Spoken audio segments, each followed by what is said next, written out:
कहानी काल्पनिक भय। एक बार गौतम बुद्ध अपने शिष्यों के साथ एक गांव से गुजर रहे थे।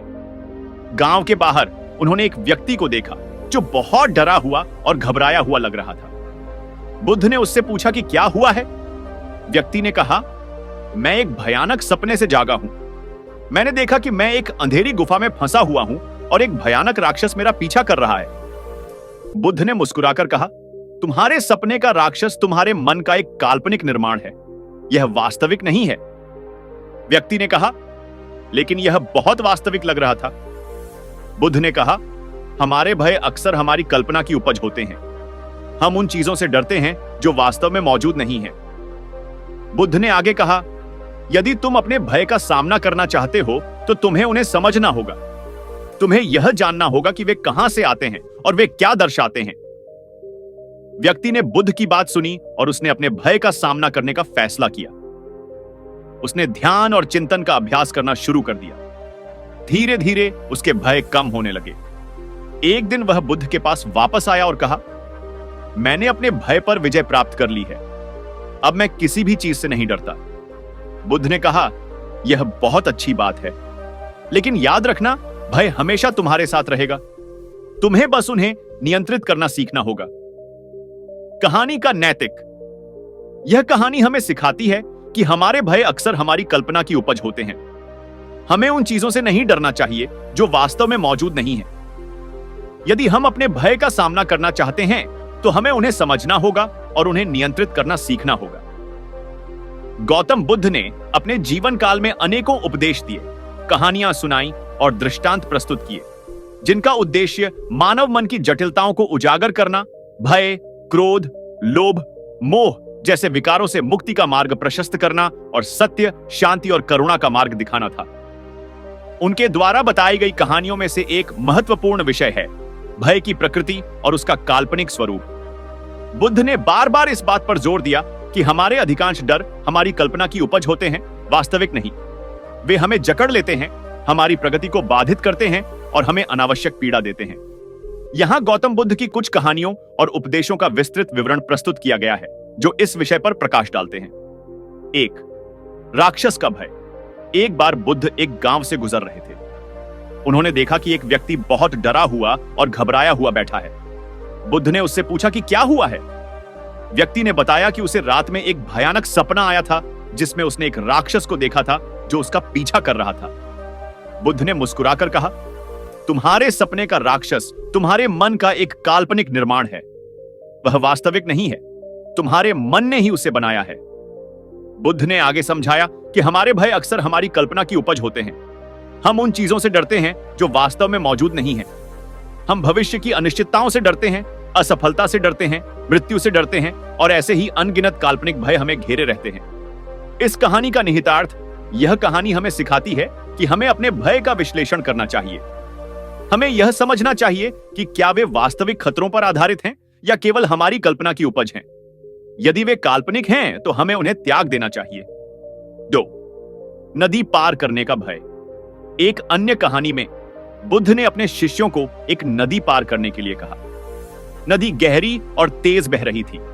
कुछ शिष्य नदी को देखकर डर गए और पीछे हट गए, लेकिन कुछ शिष्य जिन्होंने बुद्ध के वचनों पर विश्वास किया नदी में उतरे और सफलतापूर्वक पार कर गए। बुद्ध ने उन शिष्यों को समझाया जो डर गए थे कि उनका डर केवल उनके मन में था।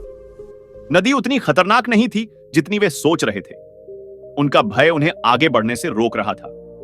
इस कहानी का निहितार्थ, यह कहानी हमें सिखाती है कि भय हमें अवसरों से वंचित कर सकता है। जब हम डरते हैं तो हम नए अनुभवों से कतराते हैं, चुनौतियों का सामना नहीं करते हैं और अपनी पूरी क्षमता का उपयोग नहीं कर पाते हैं। 3. अंधेरे का भय। बुद्ध ने एक बार कहा था कि मनुष्य अंधेरे से नहीं डरता, बल्कि अंधेरे में छिपी हुई अनजानी चीजों से डरता है। जब हम अंधेरे में होते हैं तो हमारी कल्पना सक्रिय हो जाती है और हम तरह तरह की भयावह कल्पनाएं करने लगते हैं। इस कथन का निहितार्थ, यह कथन हमें बताता है कि हमारे भय का स्रोत अज्ञान और अनिश्चितता है।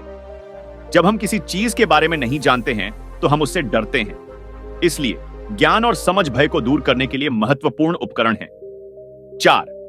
भय पर विजय। बुद्ध ने सिखाया कि भय पर विजय पाने का सबसे अच्छा तरीका है उसका सामना करना। जब हम अपने भय का सामना करते हैं तो हम पाते हैं कि वे उतने डरावने नहीं हैं जितना हम सोचते थे। उन्होंने ध्यान और विपश्यना जैसी तकनीकों का भी उपदेश दिया जो मन को शांत करने और भय को नियंत्रित करने में मदद करती है। 5. भय और आसक्ति। बुद्ध ने यह भी समझाया कि भय का एक मुख्य कारण आसक्ति है। जब हम किसी चीज से बहुत अधिक जुड़े होते हैं तो हम उसे खोने से डरते हैं। इसलिए अनासक्ति का अभ्यास भय को कम करने में मदद करता है। 6. भय और कर्म।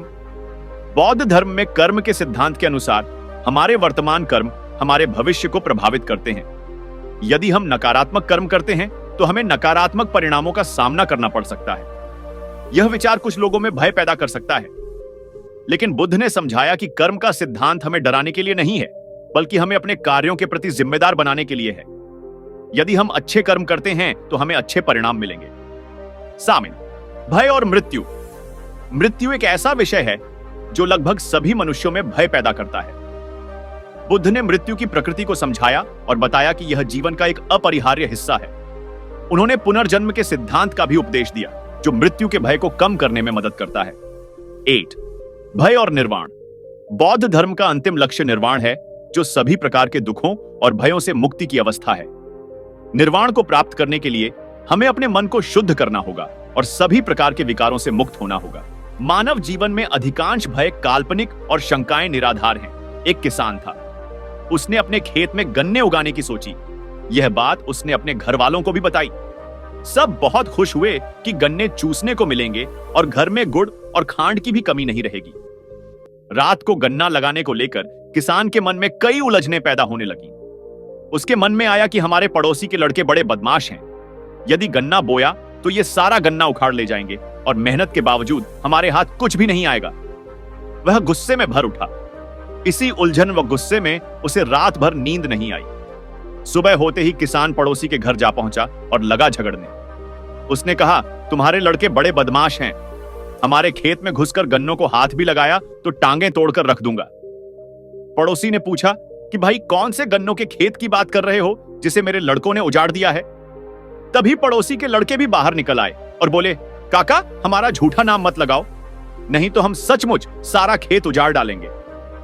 यह सुनकर किसान और भी तैश में आ गया और बोला, मुझे पता था तुम ऐसा ही करोगे, इसीलिए मैंने आज तक गन्ना बोया ही नहीं और आगे भी कभी गन्ना नहीं बोऊंगा। देखता हूं तुम सब अब कैसे गन्ने उखाड़ोगे। प्रायः ऐसा ही होता है। हम काल्पनिक संदेहों में घिरे रहकर न केवल आगे नहीं बढ़ पाते, अपितु बिना कारण परेशानियां तक मोल ले लेते हैं। हमारे जीवन में अधिकांश भय काल्पनिक व शंकाएं निराधार होती हैं। विशेषज्ञों की माने तो हमारे 90% से अधिक भय व शंकाओं का कोई आधार नहीं होता। हम अपने जीवन की अधिकांश ऊर्जा इन्हीं काल्पनिक स्थितियों से उबरने में लगा देते हैं। इसका परिणाम यह होता है कि हम जीवन भर निरर्थक कार्यों में अपनी ऊर्जा का अपव्यय करते रहते हैं। काल्पनिक स्थितियों के कारण ही कई बार हम लोगों से दुश्मनी तक मोल ले लेते हैं। किसी भी काम को प्रारंभ करने से पूर्व उसके विभिन्न पहलुओं को अच्छी प्रकार से देख लेना अच्छी बात है, ताकि उसके क्रियान्वयन में बाधाएं ना आएं। लेकिन निरर्थक सोच विचार करने से हमारे मन में भी अनेकानेक काल्पनिक स्थितियां उत्पन्न होने लगती हैं। हम मन ही मन उन काल्पनिक परिस्थितियों से मुकाबला करना भी प्रारंभ कर देते हैं। इससे हमारा मानसिक द्वंद्व बढ़ जाता है, जबकि वास्तविकता यह होती है कि उन समस्याओं का अस्तित्व ही नहीं होता। ऐसे में उस कार्य को करने का हमारा उत्साह कम हो जाता है और सफलता संदिग्ध हो जाती है। कई बार तो हम इन काल्पनिक स्थितियों से इतना घबरा जाते हैं कि हमारा संकल्प ही कमजोर पड़ जाता है और हम कार्य प्रारंभ करने की दिशा में बढ़ ही नहीं पाते। काल्पनिक भय क्यों आता है?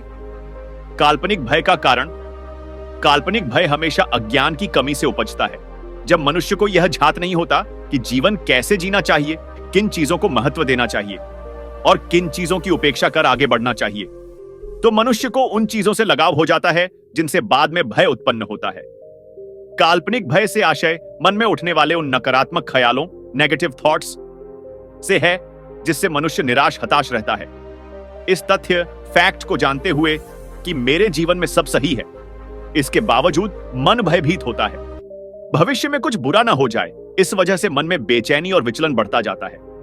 अतः संक्षेप में कहें तो कुछ बुरा हो जाने के विचारों को ही काल्पनिक भय कहा जाता है। आइए जानते हैं मनुष्य को मुख्यतया किन बातों का भय होता है। 1.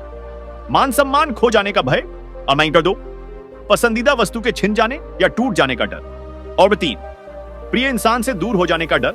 एंड 4, नौकरी, पैसा खत्म हो जाने का डर। और 5, शक्ति, पावर का नाश होने का भय। नंबर 6, लोगों से संबंध खराब हो जाने का भय। नंबर 7, अपने या अपनों के प्रति अन्याय होने का डर। यह कुछ प्रमुख कारण है जिनकी वजह से मनुष्य का दिमाग हमेशा उसे डर के साए में जीने को विवश करता है।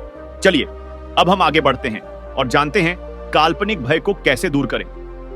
10 कारगर टिप्स। नंबर 1, डर को समझें। डर अथवा काल्पनिक भय को मिटाने के लिए सबसे जरूरी और आवश्यक चीज है डर को समझना। कई बार हम अंदर से इतने डरे हुए होते हैं कि हम बिना अपने डर के कारण और समाधान को जाने बिना हड़बड़ी में कोई भी गलत फैसला कर लेते हैं। तो अगर आप चाहते हैं मन काल्पनिक विचारों से, डर से दूर हो जाए, तो सर्वप्रथम अपने डर को समझिए। क्योंकि जो व्यक्ति अपने डर को समझ लेता है, एक दिन डर पूरी तरह उसके जीवन से गायब हो जाता है। सो डू, विचारों को नहीं, तथ्य को देखें। विचार तो बदलते रहते हैं, लेकिन फैक्ट नहीं बदलता। विचार हो सकता है आपको अमेरिका ले जाए, पर फैक्ट इंसान को उसकी औकात, हकीकत बता देता है। तो जब किसी बात का डर मन में सताएं, आपको उस डर की हकीकत जानने के लिए खुद से पूछना होगा कि जिस चीज को खोने को लेकर मैं इतना डरा हुआ रहता हूं, क्या वाकई वो चीज इतनी आवश्यक है? उदाहरण के लिए, आपने कोई कीमती सामान खरीदा हुआ है। वो गाड़ी, घर, जमीन इत्यादि हो सकता है, और अब आपको यह डर सताता है कि कहीं उस सामान में किसी तरह की हानि, टूट फूट न हो जाए। और इस डर के कारण आप दिन रात उदास रहते हैं, आपकी नींद उड़ गई है। तो इस काल्पनिक भय से दूर होने के लिए सबसे पहले जाइए और पता करिए क्या वाकई वो चीज, सामान असुरक्षित है। अगर फैक्ट ये है कि ऐसा कुछ नहीं है, मन का भ्रम है, तो फिर डरने की कोई जरूरत नहीं है। और इसके बाद भी अगर डर सता रहा है, तो डर से मुक्त होने के लिए आप उस कीमती सामान को बेच दीजिए। क्योंकि याद रखें, संसार में कोई भी चीज आपकी शांति, आपके सुकून से बड़ी हो ही नहीं सकती। अगर कोई चीज आपके सर चढ़ रही है, तो बोल दीजिए, नहीं चाहिए तू। जिस इंसान के लिए जिंदगी में शांति, प्रेम, सच्चाई सबसे बड़ी बात है, तो फिर जो भी चीज आपको जिंदगी में डराती है, आप उसे छोड़ने के लिए तैयार हो जाते हैं। अय्यागढ़ 3, खुद को तोड़िए। अब तक हमने जिस वस्तु या सामान की बात की, उनका त्याग संभव है, क्योंकि अपने चयन के लिए व्यक्ति इन चीजों को छोड़ सकता है। पर सोचिए, अगर परिवार के किसी सदस्य को लेकर मन में आपके कोई काल्पनिक भय सताता है, तो क्या करें? मान लीजिए आपका बच्चा दूर शहर अकेले पढ़ाई करने के लिए गया हुआ है, और आपको यह चिंता रहती है कि कहीं बच्चा बिगड़ ना जाए, कहीं वो बुरी संगत में, बुरी आदतों में न फंस जाए। तो ऐसी स्थिति में चूंकि आप बच्चे को यह तो नहीं कह सकते कि तू घर वापस आ जा, क्योंकि आप भली भांति पढ़ाई की अहमियत जानते हैं। तो सवाल आता है, ऐसे में डर सताए तो क्या करें? जब ऐसी स्थिति ऐसी हो, तब जिंदगी में फिर थोड़ा सा हिम्मत लानी होती है। तब स्वयं से कहना होता है कि मैंने अपना धर्म निभाया है, मैंने बच्चे के लिए वो किया है जिसमें उसकी भलाई है। अब बच्चा बिगड़ेगा या सुधरेगा ये मेरे हाथ में नहीं, बस मैं अपना कर्तव्य निभा रहा हूं। इस तरह जब आप अपना फर्ज निभाते हैं और भविष्य की चिंता राम को सौंप देते हैं, तो आप अंत में पाते हैं कि जो हुआ अच्छा हुआ। इसलिए अगर सही काम को करने में डर लगे, जी घबराएं, तो पीछे ना हटे। दर्द होता है, मन को तो सहें, लेकिन जो सही है, सच्चा है, जिंदगी में वो करें। कंडन 4, ईमानदारी से आगे बढ़ना। अब हम में से लगभग सभी को भविष्य को लेकर कोई ना कोई चिंता जरूर सताती है। अगर आप भी पाते हैं कि कोई बात आपके जहन में छा गई है, कोई विचार आपको दिन भर परेशान करता है, तो सबसे पहले समझिए कि जिस बात को लेकर आप डर रहे हैं, उस बात में कितनी सच्चाई है। और एक बार ये जान गए, तो अब आपका काम है उस डर को खत्म करने की दिशा में प्रयास करना। उदाहरण के लिए, आप बेरोजगार युवा हैं और नौकरी की टेंशन है, तो ऐसी स्थिति में नौकरी पाने के लिए प्रयास करना ही आपका सबसे बड़ा दायित्व है। धीरे धीरे जब आप प्रयास करेंगे, तो आपको शुरुआत में छोटी ही सही नौकरी मिल जाएगी, और इस तरह जिंदगी में आप फिर जो भी बेहतर काम करना चाहते हैं, उस दिशा में आगे बढ़ सकते हैं। असली बात है ईमानदारी से प्रयास करना। विज्ञापन 5, स्वयं को कमजोर न माने। 2 व्यक्ति हैं, इनमें से एक है जो व्यक्ति स्वयं को कमजोर, लाचार और नाकामयाब मानता है, जबकि दूसरा व्यक्ति है जो खुद को सामर्थ्यवान, होशियार, भाग्यवान मानता है। अब कहने की आवश्यकता नहीं कि इन दोनों में से किस व्यक्ति को जीवन में ज्यादा डर सताएगा। जी हां, कमजोरी निशानी होती है डर की। जो व्यक्ति खुद को लाचार, दूसरे पर आश्रित मानता है, वो कभी भी एक निडर जिंदगी नहीं जी सकता।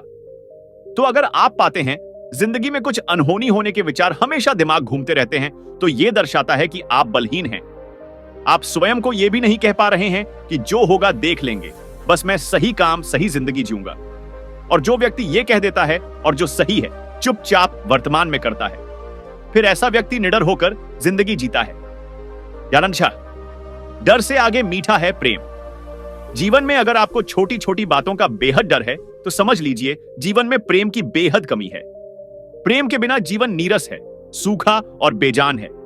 लेकिन प्रेम आते ही जीवन मानो बदल जाता है।